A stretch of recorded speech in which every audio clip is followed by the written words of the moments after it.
Welcome to the GamesNet Berlin Europe podcast. Here, we speak with extraordinary games industry professionals and listen to their story, to learn all about what they've built and who they are.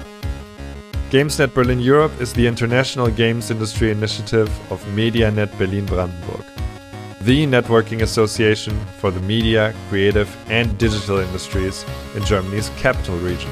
My name is Simon Ohler, and I will be your host for this program. Today, I'm speaking with Fedor van Herpen. He's the co-founder and the partnerships guy at Meet to Match, the premium event experience platform. In part 1, which you're listening to right now, we speak about how he became the game events guy in his career and at his company, and why his co-founder, Ansgar, isn't. Sorry, Ansgar. We also talk about how he built Meet to Match from scratch in an Excel sheet. And we cover what the most important things are about matching and meeting with people, especially during COVID times. Fedor has some killer tips here. Make sure you don't miss them. If you would like to, you can subscribe to this podcast to also find part 2 of this episode. In part 2, we cover life, family, childhood, games, etc. So please enjoy my conversation with Fedor van Herpen. Hi, Fedor, and welcome to the show. Hey, Simon. Good morning. Thanks for having me. Good morning. Thanks for coming. Very pleased to have you. You are one of the founders of Meet to Match, and as far as I know, you're responsible for partnerships, so you're kind of the guy people know, right? Is that about right?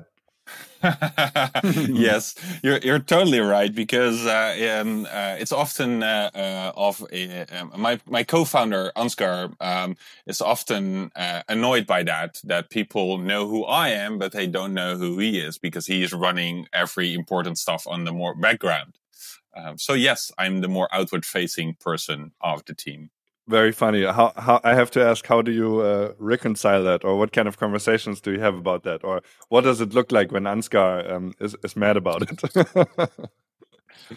Well, very often it's funny when we have when there was a time when we were doing live events, we were often standing at the event acting as a host, and then when people had questions about Meet to Match, they would approach either me or Ansgar, but they would start with the question, I've already had contact with Fedor. Is he around? But it would never be, I already had contact with Ansgar. Is he around?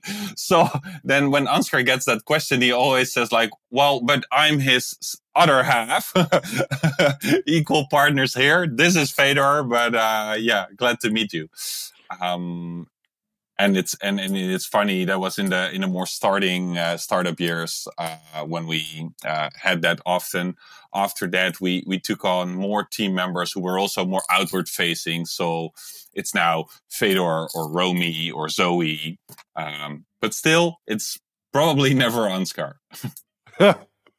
Oh, very good. And did he get? I don't know. It's so funny. Did he get used to that now? Is that more of a given now, or is it still a... Yeah, no, it doesn't really annoy him, so is not mad about it. I think he accepts it, but now treats it as a running gag or something. Just very good. Hey Ansgar, if you hear this, I'd love to meet you one day. I'm totally interested in you. Just so you know, I'm not like the others.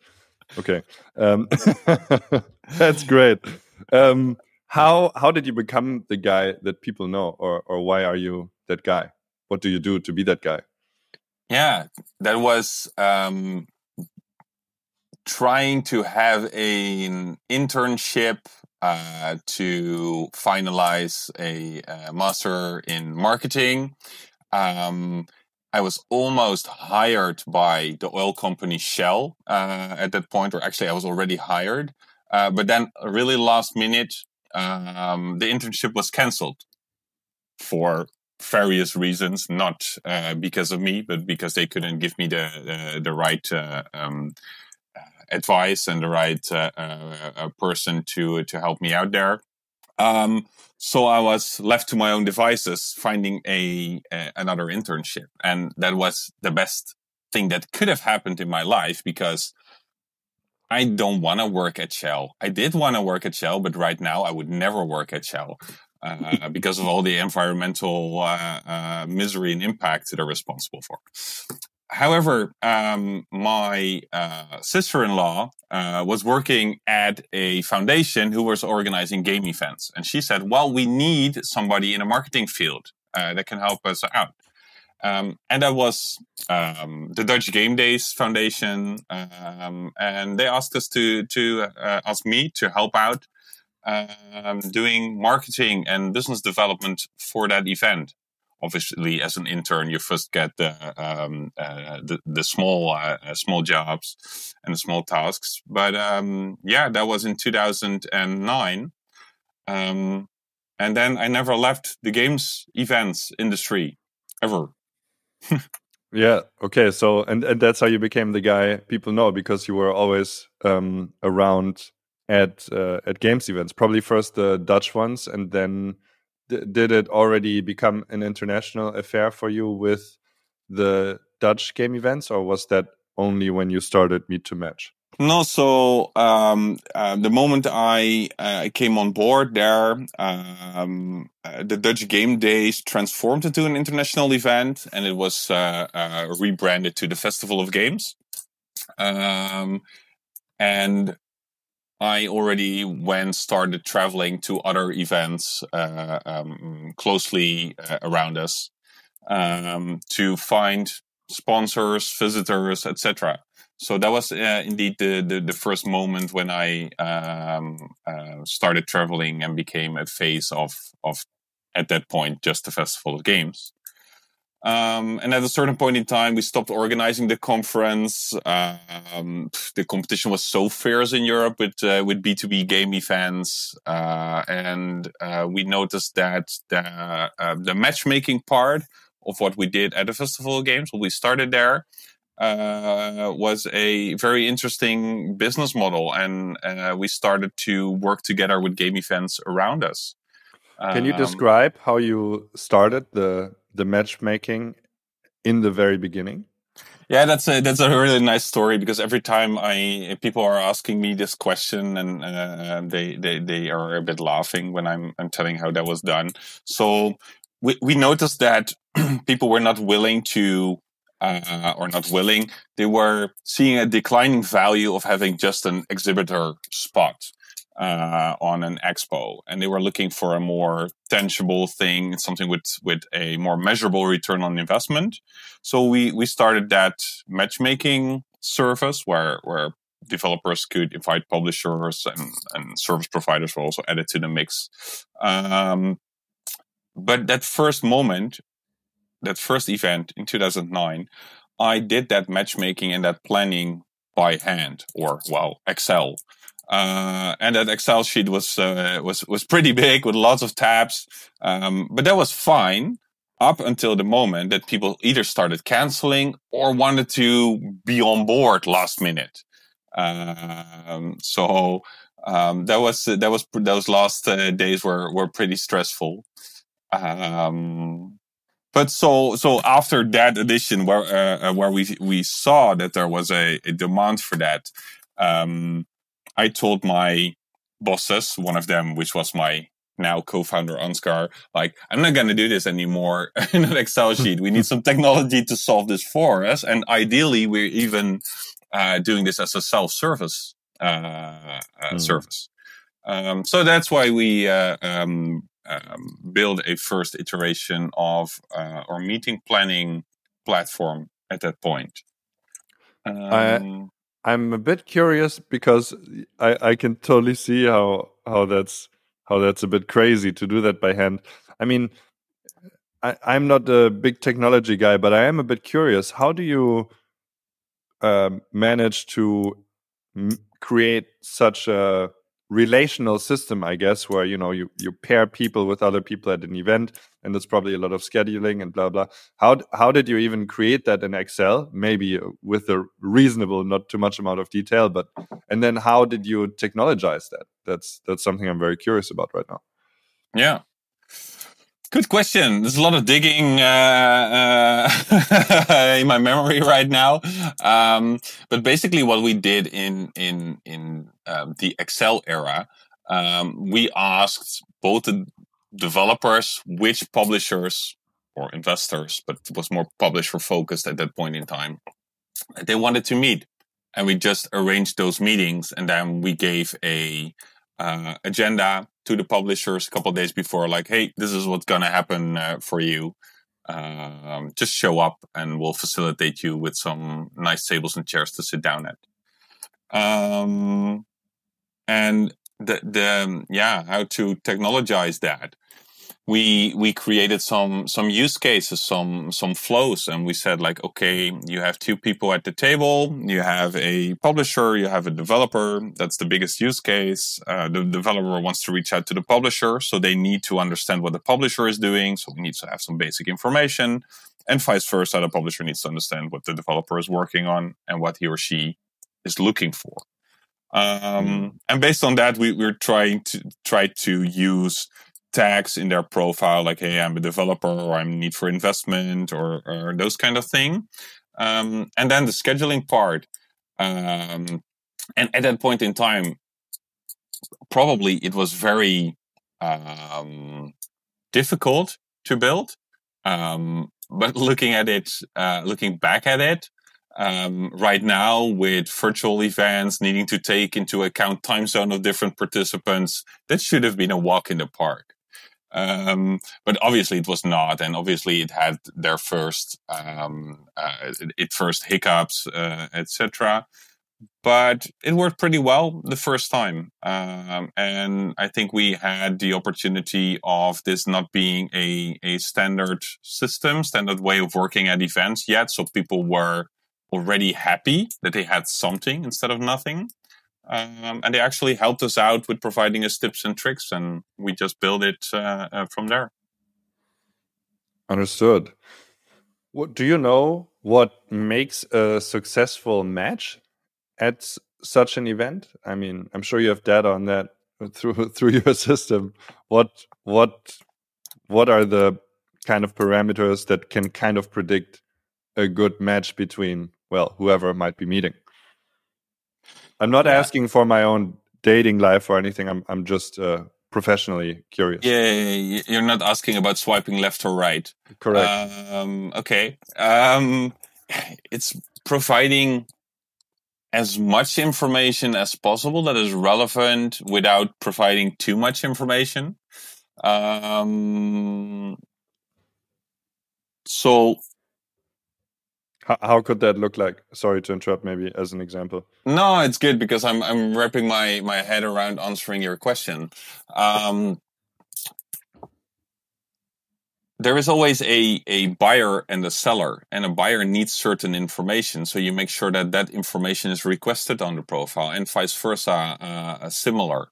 Back in the days, there were not so many platforms and stores around, so the requirements from the publisher and investor, or the skills from the developer, were not so different from one another as opposed to now.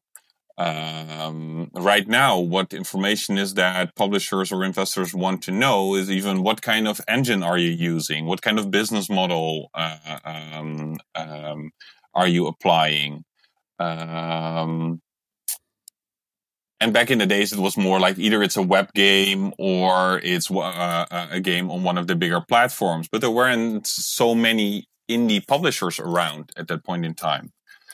So I think that the necessity for valuable information to find the right partner to meet up with grew over time.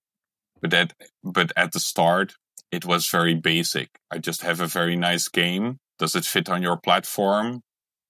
Let's do it. Okay. And today it's more about there are more parameters. There are the decisions to match. I think you are talking mostly about developers and publishers. Let's say more difficult or something. Is that what I'm hearing? Is it a more complex situation, or is it just different? Well, there are a lot of both niche developers and niche publishers that are focusing on a very specific segment of players. So that is information that you want to have in the profile. So I think what is different right now is that people are very, very upfront about what they want, but also very explicitly about what they're not looking for. So even in their profiles, they're defining, if you have this and that, then don't bother. VR is a good example. A lot of publishers are saying, like, if you have something in VR, that's not something we're focusing on. That does sound a bit like the dating things. If you're smoking, don't even talk to me. Yeah. Yes, but a match is a match, whether that be in love and relationship or in business. And a lot of the deals that are made are made for, I don't know, 75% based on the content that you have to offer. But also 25% on the relationship. Are you a nice guy or girl to work with? How does your team look like? Are we sure that you will be able to deliver in time? Are you trustworthy? So it's similar dynamics as dating. And for sure, and that brings me to something that I have on my mind. Of course, as far as I understand, with Meet to Match, you mostly provided an additional interface layer for physical events. And well, I'm really curious how you work during COVID now and how you could help people there, because I think it's something that affects the entire games industry. It's so events driven and everybody loves their events and so on and so forth. And yeah, that's obviously gone at the moment. What did you do in the recent time? Yeah. I think just before COVID, a year and a half before, we had two, let's say, lucky moments, or maybe you can call it strategy. I don't know. But there were two decisions that we made that highly impacted our ability to adapt to the new situation. The first one was that at the core, like 10 years ago, and for 5, 6 years, 7 years after, we were just a matchmaking platform, just focused on getting meetings during an event that would happen during an event. But very often event organizers had other applications there too to manage all the conference sessions that were happening. And at a certain point in time, we said, like, yeah, it doesn't matter. It's not user friendly to give these event participants two different apps to manage these things. So we decided to create the conference schedule in our application as well, to become more of a full event app than just meeting planning and matchmaking. The second thing that impacted our ability to pivot was that since 2018, we had one client, indie game business show, who was doing online events with us. And so we kind of already adapted and prepared our technology in such a way that instead of, let's say, assigning tables and chairs or a booth number to a meeting so people knew where to meet up with, we also already created technology to add virtual meeting rooms to a meeting. So when COVID hit, and for us it became most apparent in March 2020,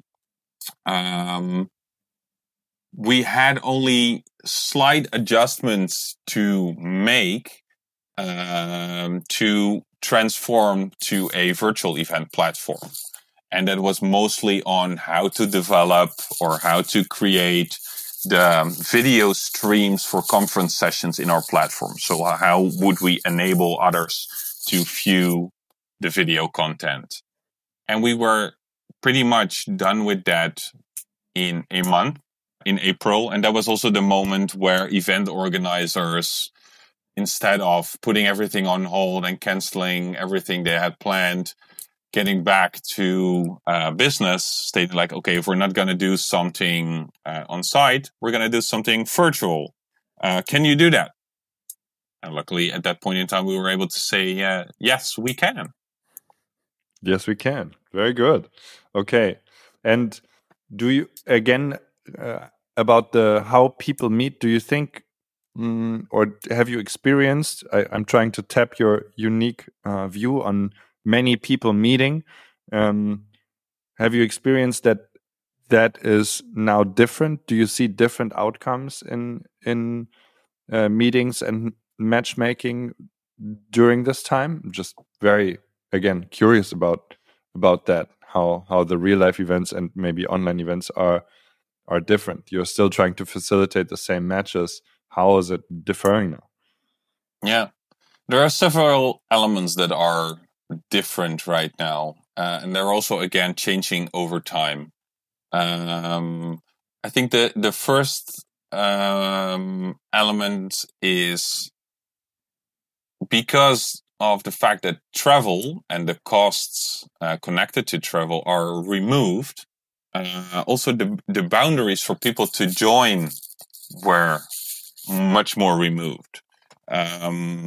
Take an example of a game developer conference in San Francisco. Normally, you would spend, I don't know, 5,000 to 10,000 euros in a week on hotel, on tickets, on food, and that's a big investment. Right now, if you're setting up a virtual event and you're selling a ticket for, I don't know, 100 euros, that also means that people that were normally not able to pay up for those travel costs can now easily participate.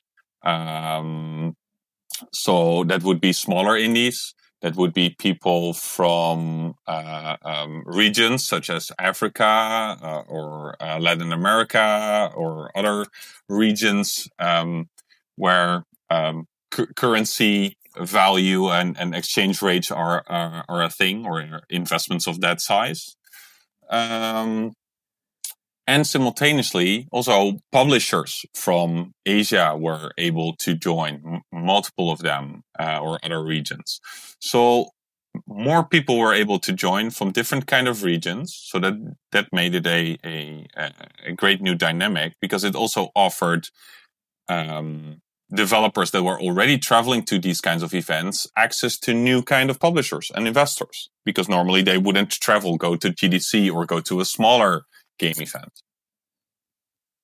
I think the second thing, what we've seen is that everybody was adapting pretty quickly. It was obviously the games industry is a tech savvy industry, and switching to virtual was done in a heartbeat for people. Especially since this whole situation was very new, everybody was like, well, this is it right now. I need to cope with this. I'm going full steam ahead with these new opportunities. I think that is something that has been changing over time in the past year, as in the fact that everybody is zoomed out, so to say. Everybody is so fed up with looking at their screen for. Sorry, everybody zoomed out. Is what you said? Is that a pun? I mean, yeah. Well, that's a pun. As in, everybody's fed up with using Zoom or whatever kind of technologies, video calling. Everybody's continuously watching at their screen, both for development, work, but also the pressure on people of switching from task to task is taking a toll. Because normally when you would go to an on-site event, your colleagues wouldn't bother you, because they knew you are there, you focus there, you're doing the stuff. When you return in 3-4 days, you'll ask the question, or you send people an email and just wait for them to reply. But right now, you can have a couple of business development meetings, then you have a team meeting, then you need to do some development or create a proposal or a presentation or whatsoever. It goes on and on. So that is also taking a toll on people. People are, just like in general, a bit fed up with the whole COVID situation and like to go out and meet people again. No doubt. And then thirdly, what we have seen is that the games industry was able to thrive during COVID because everybody needed to stay at home and actually spend more money on buying games, playing games. So the publishers had more revenues. So they were able to reinvest that back in multiple opportunities. So there were more opportunities for developers to actually find a publisher for their next games. So that's also a big change. Yeah, these are good insights, and I think it's very interesting how it brings people together, but in this weird way, in this always there way, and it makes like you said, the people are zoomed out or zoomed up or whatever. It seems to bring a great need of just looking somewhere else than at a screen and so on. But it's also very interesting to see that there's a kind of, if I understood you right, kind of a more globalized situation going on where there are actually less barriers. So it's always nice to hear that there's let's assume that's positive, right? I mean, who knows, but let's assume that's positive. It's nice that that's in there too. Yeah, it's positive and negative. So yes, there are more opportunities, but simultaneously you're competing with way more people. So it's less easy to stand out because it's easier to stand out if you're physically somewhere, because then you can connect as a person. But right now in the virtual space, and there's just a screen in between of you, you're one of a few of many. So it's very hard to stand out to make sure you really connect with the person on the other side and make an impression that lasts. Yes. And I think that's kind of what I was wondering about when I asked you in the beginning just now. It's like, how is it different for people to meet?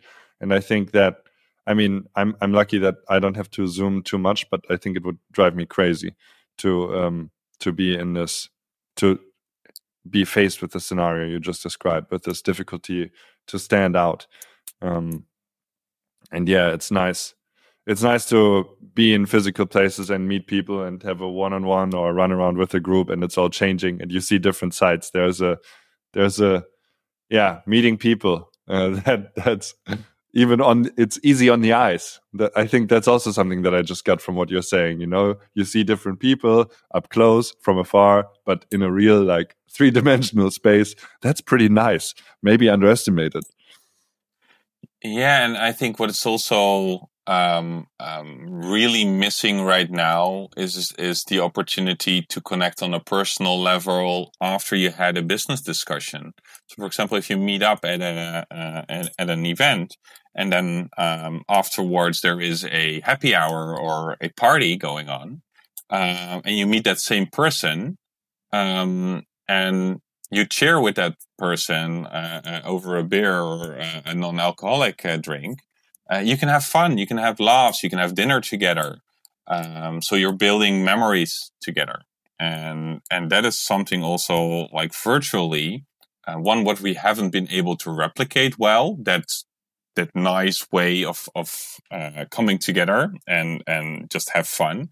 And secondly, again, with people being fed up looking at the screen, people are happy that the event is over and they're not looking for another social activity which is being conducted through a screen. Yeah, for sure. And you know, it seems to me like you said a really good thing, that it's about making memories, and kind of it seems to be about changing states. So in the afternoon you're meeting at the conference, and you know, we all in the games industry probably know the feeling. The afternoon is late. Maybe, I'm not speaking for everyone, maybe you've been hungover and it's like a situation, but you're still doing your work and it's kind of fun, and you're there having a meeting or something, talking about something serious, but there's a general lighthearted mood going on because you're among so many people and so on.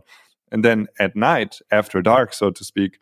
And I think also we both kind of just said it in a way, but I think that's why drinking is also so popular, and other activities, because it's a state change, right? And if you change states with people, that's where you make memories.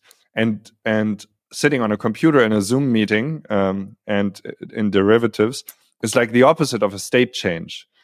Like, and the memories are like stored in your body, I would say. And how can you make memories if you're sitting in the same place and the people and just the words change? It doesn't seem to mean so much, does it?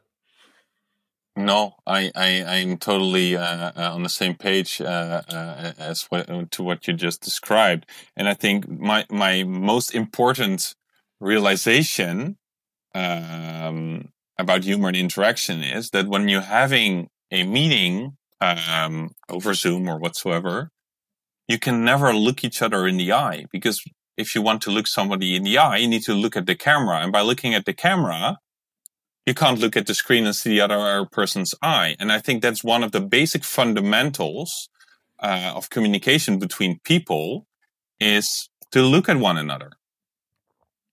Yeah, and I can speak for myself here. I don't know if it applies to other people or if I'm just a bit of a narcissist, but I also tend to look at my own picture when I'm in a video call. It's like, because it's interesting to look in the mirror. It's like, how am I looking while I'm speaking? You know, you have this thing, you need to stand out. You are presenting, you are also representing yourself. It's like, how's my look? Okay, that's fun. And that can be helpful, especially if you're in a more performative role. But that is also what you're kind of criticizing right now, that you are in a performative role, that you have to, well, I don't know. It's almost like you are kind of speaking to yourself because of what you described, because either you look at the camera or you look at the screen, but then maybe you look at yourself. It's like, it's a weird thing. And that's actually why I really prefer, I mean, we are on an audio software right now, and we could do this with video, but I really prefer being on the phone, metaphorically, because at least we can, let's say, while we can't look each other in the eye right now, we can like hear each other in the voice, which is like a pretty decent replacement, and the eyes are not distracted, right? I can look out my window while I'm listening to you, but I'm still intently listening to you. It's if we would introduce video to this, it would be a whole different scenario in a way. Absolutely. I just recently had a conversation about both of these topics, and it's fun to see that many of the video conferencing technologies only recently, and then I'm talking about a couple of months, most of them also introduced the functionality of removing the piece that is showing yourself. So you're actually able to focus on the others instead of continuously watching. How am I looking? What is happening in my background? That kind of stuff. Oh, interesting. Yeah. And secondly, with that audio remark you made, yes, I have started to call people more often in the past year. I was despising having calls like a couple of years ago. I would never take a call. People who would call me would almost instantly get my voicemail. I'd like to do it over text chat or whatsoever, over email. But with all these Zoom calls now, I tend to call people, and then I love to just take a stroll outside and talk to people while, indeed, like you were saying, intently listening. Yeah, and that brings your body back into it too. So I actually have a fixed walking route that is really nice because it's kind of fixed. It's also beautiful, and I don't have to think, where am I walking now? So I can basically do other things while I do that. So either I talk to somebody, or I'm on a podcast, or I just listen to music, or I listen to nothing and just kind of meditate. I notice that sometimes on my walk, I can remember a certain conversation I've had, a certain piece of podcast I listened to, when I pass a certain spot. Now, of course, I pass that certain spot almost every day on my walk, but still there are embodied memories that I can seem to recall. And yeah, the memories, quote unquote, that you have while sitting on your computer are like infinite, right? There are so They're a many blur. things. Yeah, they are a blur. They can probably not be called memories exactly. So the walking and talking, that seems to be the way, because you can bring your body into it. Yeah, that's what I mentioned with making an impression as well, and I was not so explicitly explaining it like you were saying, but I think you are right. Me in a partnership role, where I'm usually pretty good at is to remember names and where people are at companies, etc. But in this past year, I've with people I met newly, that has become increasingly less easy. And I think that is because I can't attribute a visual memory or experience with that. Yeah. Well, that's really something. Well, it's so funny. I've never, this is an unusual episode now, because I really wanted to talk to you about this, because you are like the expert in people meeting, right? And at the same time, this seems to be so mundane because everybody is experiencing this. But I think it's nice to really unpack that a little bit. What is happening? Why is this happening? So I guess maybe what we can kind of close part one with is, what would, in your expertise, like you said, as somebody who as a job meets people, but then also has a company that wants people to meet and facilitates that, what would be your advice for people at the moment? What would you say? What would you recommend people do? Maybe other than what we already said, or maybe you can reiterate that. What's the best way to make lasting impressions, memories, and connections at the time, in the time we're in right now? Yeah. I would say start off with being picky, because there are a lot of events around right now, but in the gaming space or any other industry, and it's easy to do because of the cost of joining are much lower to join a lot of them.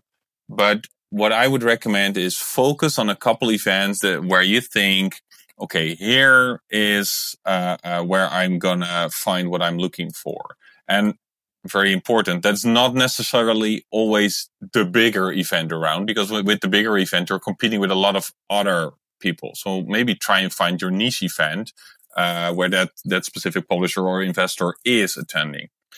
And try to build up a relationship around going forward with that meeting. So do a first intro over email, or if you don't have his or her email address already, link up on LinkedIn, or look him up on Twitter and start a conversation. Look what he or she is interested in.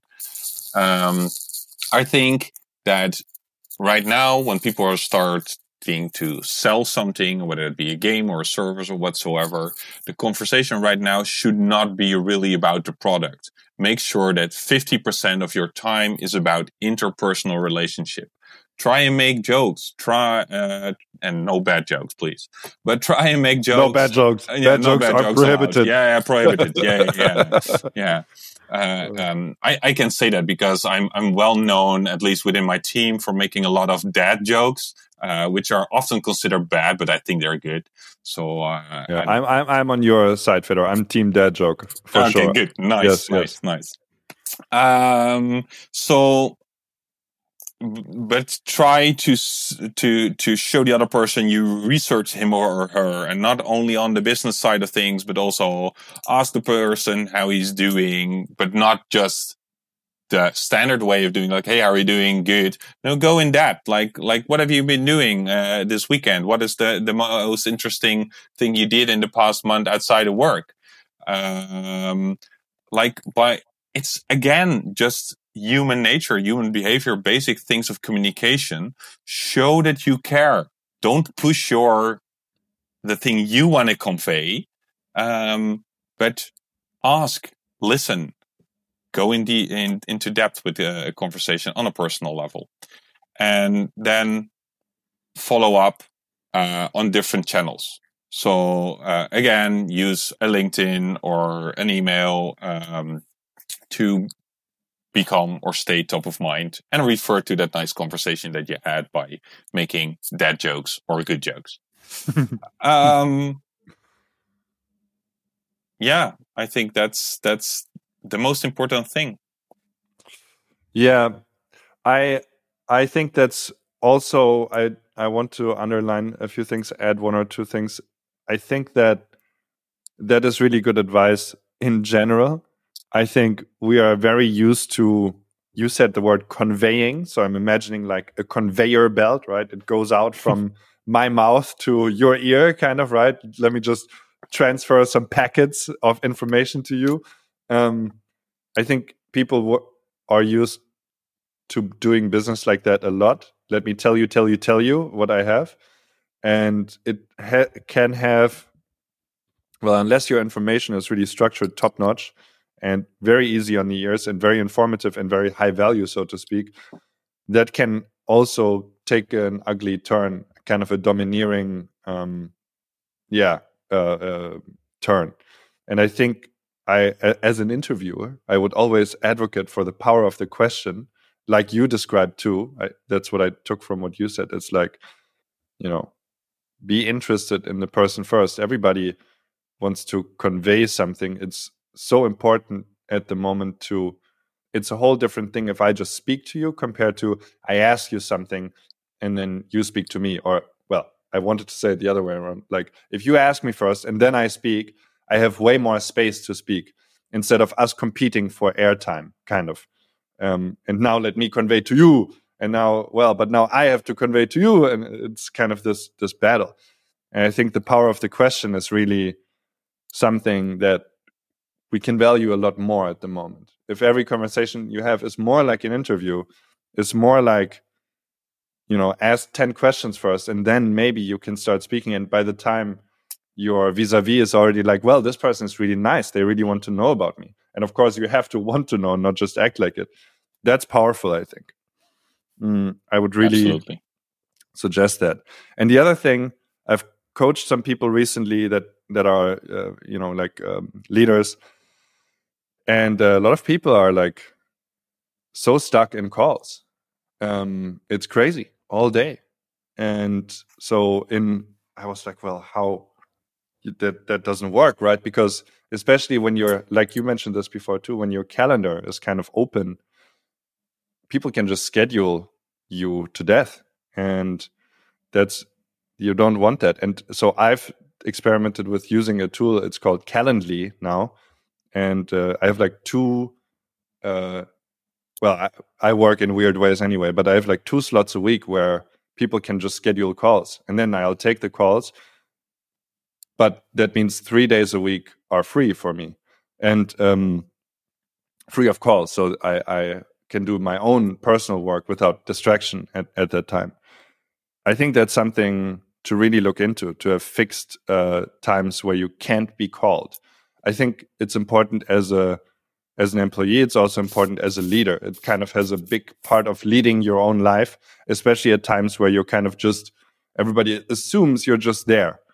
And if you can put some boundaries on that, I think that's something that can really help people. So Calendly is the tool I use, or you can also set them in Google Calendar, like business hours. It's basically to remove negotiation from the meeting making. And then I would say take walks, but we discussed that. So these are my 2 cents to that as well. Yeah, I use Calendly as well. And for example, I have settings like you can't plan if I already have 2 or 3 calls a day, or there always needs to be 1 hour in between, or these kind of settings. Those are really helpful. But I think another piece of advice, and I'm trying to learn myself to follow my own advice. Of course, we all do. Please give the advice anyway. Yeah, well, so sometimes it's an insight already that you have, but you still need to master it. Yeah. Is plan time to catch up with people, your colleagues, your business partner, your family. It's so easy to neglect the personal conversations in this time as well, because if you're having a call with a colleague, it's often about a certain topic. You dive into the topic, and then when the topic is done, you're done with the call. It is plan something in your agenda, like catching up with colleagues or a coffee hour, or again, you need to make sure that there is emotion. I need to understand from my colleagues what they've done in the weekend, just to understand what their life is about. And it's so easily neglected because you're living on your own island, in your own house. Very true. And with that said, I want to know more about what your life is about. We will talk more about that in part 2. I have 2 more things for you before we wrap up part 1. I have 3 questions for you on memories, kind of, on gaming scene and events. And I want to know from you, as a experienced event man, what's your favorite event for business? What's your favorite event for hanging out? And what great memory do you have connecting you with Berlin? Because this is the GamesNet Berlin Europe podcast. So we'll start in the beginning. What's your favorite event to be at for business? Wow, that is a hard question. I know. So virtual events aside, so digging back my memory, 2019 and before, like we did 25 events, on-site events with the team. So there was a lot of traveling involved in that year.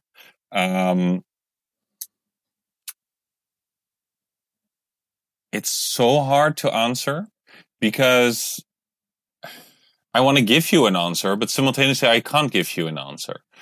Because there are, at each event that we had, certain memories. For example, in that year, it was the first time that we did a game event in Australia called GCAP.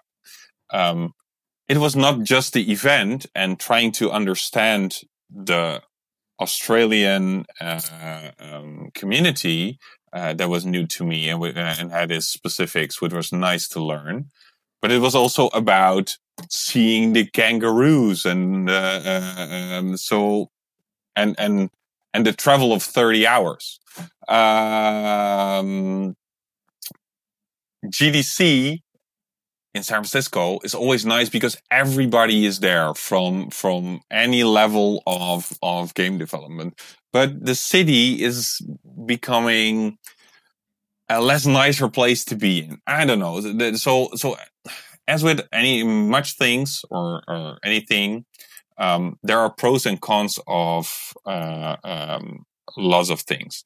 I think that what I really like in general are events that focus on either a specific topic or a specific region. And I think that's a nice bridge towards your question about Berlin. I have been working with an event that was called Covades for a very long time, which was held in Berlin, and right now it's part of Games Week Berlin. Event organizers are often asking us, "Can you bring in publishers or investors that are willing to come here?" So pre-COVID again, that are willing to travel here and to talk business. When you are able to sell a local community to them, say like, okay, this is the Berlin area. There are a lot of mobile game studios, but there is also a lot of culture around the city. Those are 2 elements that are really worthwhile for a specific segment of buyers, publishers, and investors. And when that happens with an event that we're doing in Spain as well, we're doing something in Barcelona and in Madrid, or we do something in Copenhagen, Denmark, that specific focus of being able to not only meet with people, but also simultaneously learn about the community, how it's acting as a organism, that for me is very valuable. Just to understand how communities, countries are different and are equal. So that's a very long answer to your question. And I said, like, totally maybe fine. I can't give you an answer, but maybe I've given you an answer. Yeah. But getting back to the link with Berlin, it's a very good hotspot to go to. A vibrant community, a very and as main capital of Germany, also with the current funding opportunities in Germany, this is one of the places to be in for Europe. Can confirm. It's very fun. I'm learning from you that asking somebody like you, or you specifically for his favorite event. It's probably like asking me for my favorite album or something, music-wise. And it's just not fair. It's not fair. I apologize. Apology accepted. It's probably more about the modalities, but it's great how you answered it. I appreciate it. I think everybody can learn something from it. We're wrapping up part 1. Thank you so much. Totally didn't expect this conversation to happen, but such is life. Where can people find you on the internet if they want to hear more from you? Well, luckily there aren't so much Fedors around in the games industry. There are a couple, but not too many. But you can find me on LinkedIn or on Twitter. My tag is Fedor van Herpen, my surname.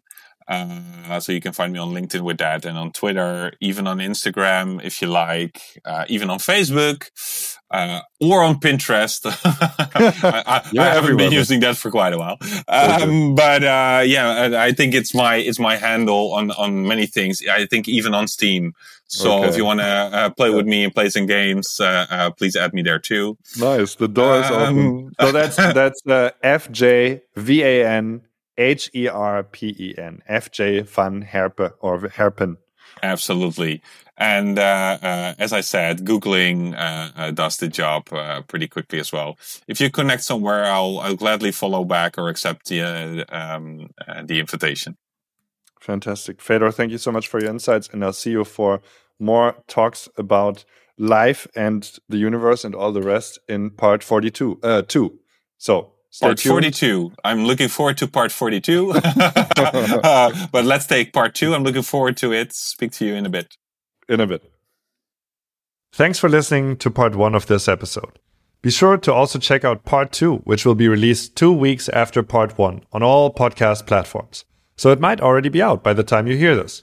Whatever platform you're on, subscribe or follow the GamesNet Berlin Europe podcast to listen to many more insightful conversations with fantastic games industry guests from Berlin and from all over Europe. Thank you very much, and see you very soon. Bye-bye. Hi there. Before you go, this is Florian, Project Manager for GamesNet Berlin Europe. If you want to stay connected to the network, find out more about upcoming events and links to other MediaNet initiatives, you can visit us at gamesnetberlin.eu and subscribe to our newsletter. Thank you so much for listening to our podcast, and until next time.